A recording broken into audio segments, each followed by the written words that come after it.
Okay, for this case, I'm also gonna step through all the processes for generating or plots. Um, in both MATLAB and EasyNet.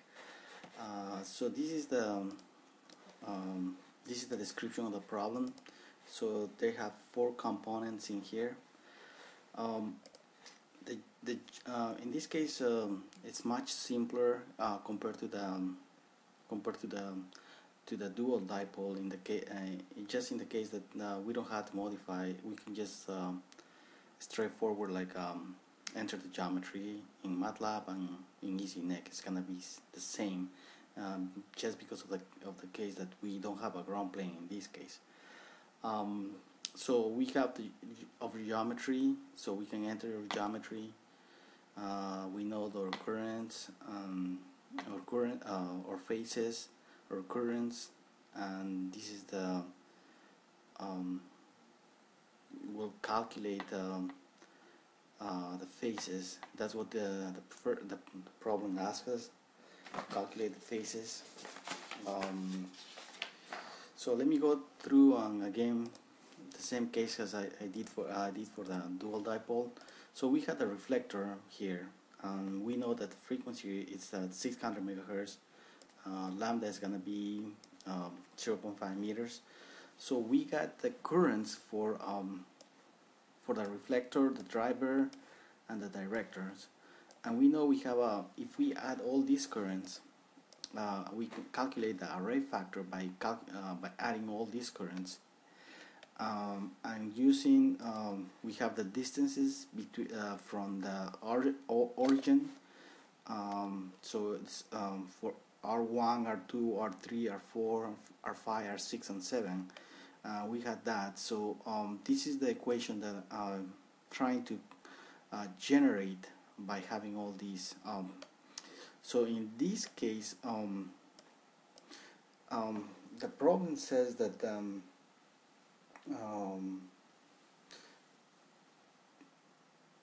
we want to calculate the phases. So we have a maximum pattern in the forward direction. It's gonna be on the plus y direction. So in order to have the maximum in the plus y direction, we have theta equals to p divided by pi half, and phi equals to pi half. And in order for that, we need to have the maximum current align that. We'll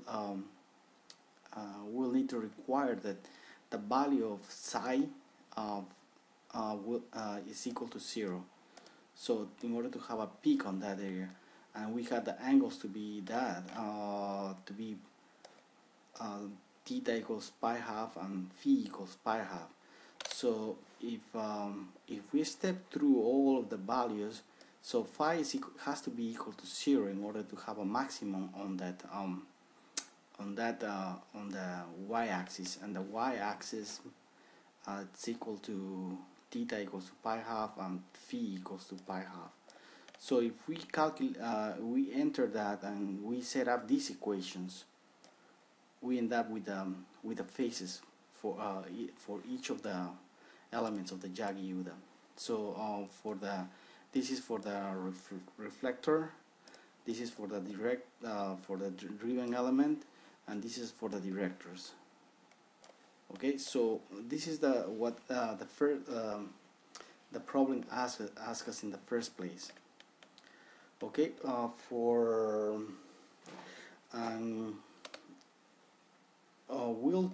we use these values in EasyNet to enter our phases onto on the geometry. So we have our geometry. It's gonna be 7 wires, and each source is gonna have we have 7 sources. Each has a source with a different amplitude. So the amplitude comes from the problem. So for the first element, 0.9. For the driven element, is 1. And the phases that we calculate in the problem, these phases we're gonna enter it into here. So it's 36, 4, minus 54, minus 108, minus 162, minus 260, and 270. Okay, so we use those to calculate our phases for each element, and we enter that into EasyNet.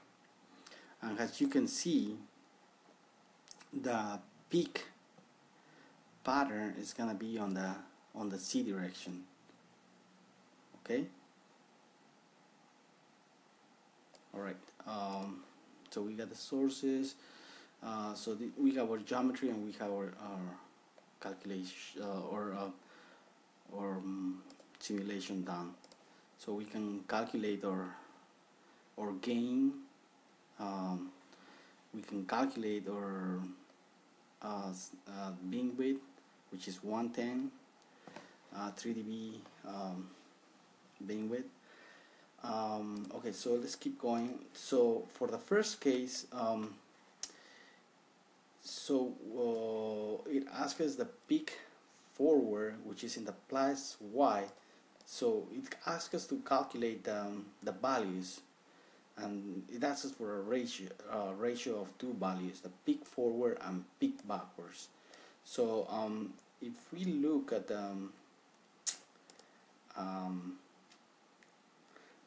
let's run the MATLAB program so we can actually see that. Okay, so in this case I'm gonna open, let me close these. I'm gonna come over here. I'm gonna send you these files, and you put all those files into just one folder, and I'm gonna open the Yagi Udam, and then I'm just gonna debug and run this. So I'm gonna calculate my plot.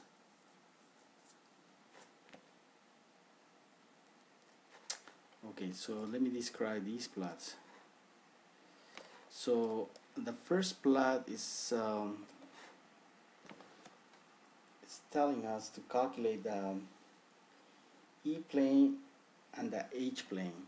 So in this case we have the E plane and the H plane.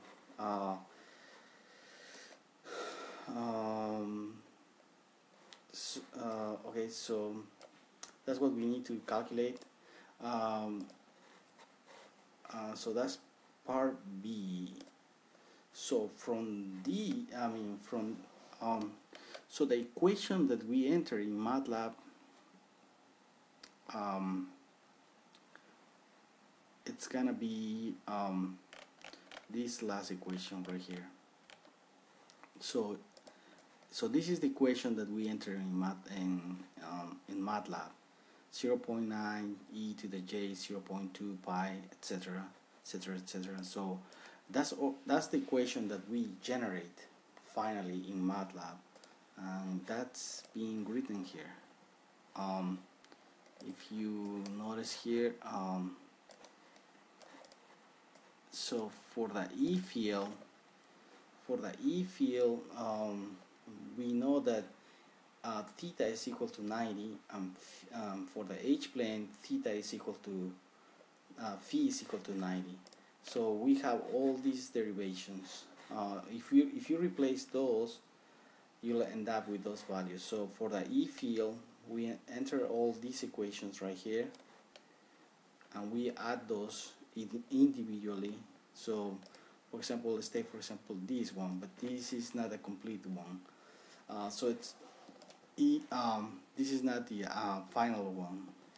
We still need to replace theta in this case to be equal to, if theta equals to 90 in this equation, then it's 1 minus sine theta, so that sine phi. So that's what we have. So we still have to enter those. I'll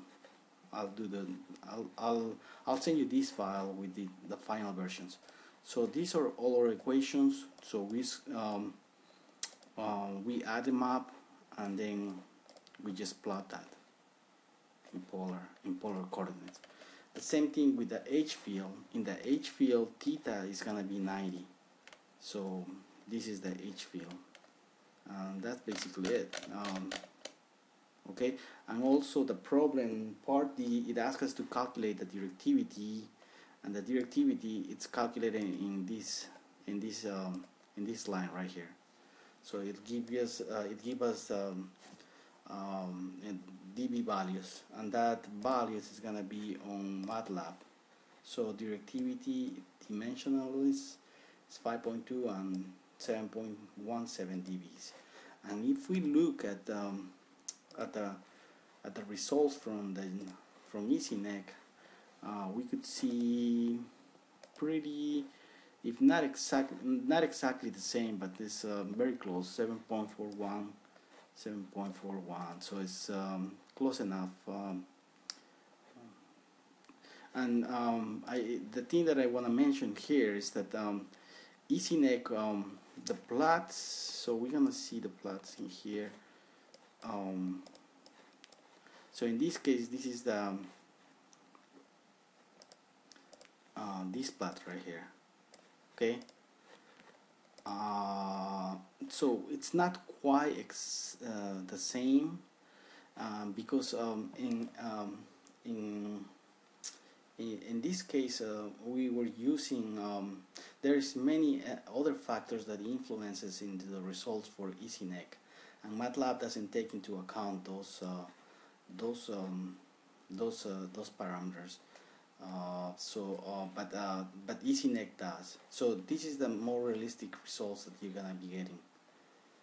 So that's one phase. So I want to see the other phase. So the other phase is this one. So that's the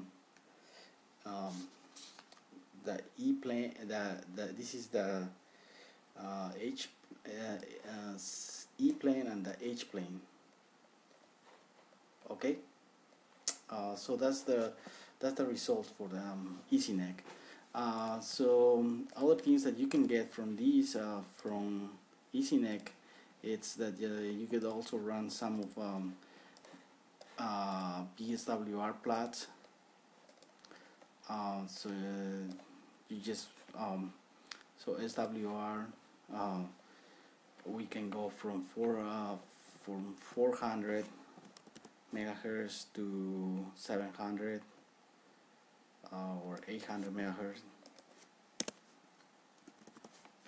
Steps in 20 and run these. Okay, so we can display different. So that's a Smith chart. We can display the SWR. So that's the SWR, and SWR we can say that 3 dB point. We look at the 3:1 PSWR has to be the bandwidth. Other stuff that we can see here is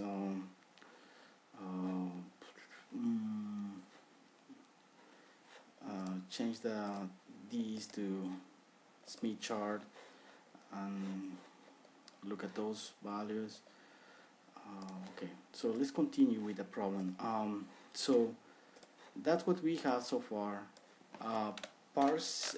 So we were so first it asks us to calculate the phases. So that's what we have. The phases are here: beta 1, beta 2, beta 3, beta 5, 6, 7. Okay, and then it asks us in the second part to calculate the ratio, the peak forward and the peak backwards.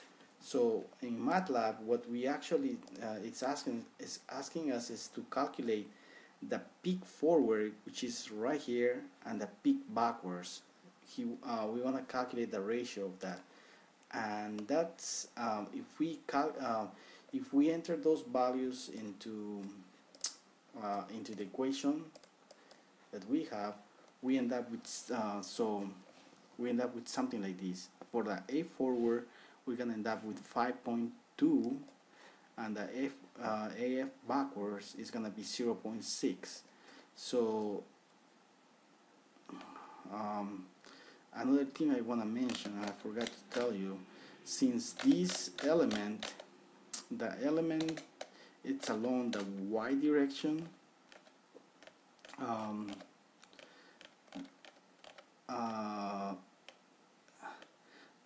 the element factor for this is not sine theta as the previous cases on the dual dipole, but okay, so we come out with a 5.2 divided by 0.6, so it's 74.8, so it's around 18 dBs, 18.75 dBs. Okay, we could take a look at that on, so front to side lab. I don't think we had that capability here, but we can actually see that in here. So it's 7.41 divided and minus 13 dB. So you calculate that into front to back. So it's about, okay, so actually we have it here, front to back, it's about 20.64 dBs. So we calculate with 18.75. So it's close enough, but EasyNet will give you the actual values, the more realistic values, simulations. Okay. Okay. So that's and then the next part, it asks us to calculate what is it? The power on the C and X axis. So for the C axis, theta is equal to 0. So we enter that into the equation, this equation. The final equation, this one, and then this is the final one. So the final equation is this, the C one, the one in C. So I'll write it up somewhere here. So we enter those values with theta equal to 0, and then we'll end up with this value. That's equal to 1.01, and P max that comes from the maximum value is 5.2, so it's minus 14 dB. So that's the ratio of the power on the C axis and the maximum value. For the power on the X axis, it's gonna be so it's theta equals to p over half, and phi is equal to 0. That ends up to be like around 0. So the power max is equal to 0. That's because there's a null on that area, on the C axis. Let me see.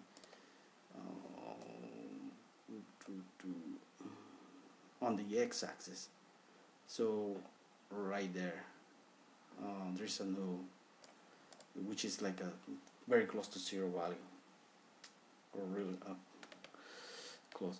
Okay, so then the problem asks us to calculate the E and H plane. So I'll add to this problem like the E plane and the H plane, and then the last part is calculates the directivity of this Yagi, and this is the way we calculate the directivity. And in MATLAB, it's written in this part right here. So it's all this equation right here. We calculate the double integral. We use double quad and calculates the 4 pi 5.2 U max, and divide that by this, and the value will come out to be in this value right here, which you already said that this was the same. So I'm gonna send you all these files, and so then you can use those to run these and generate your plots and generate your paper.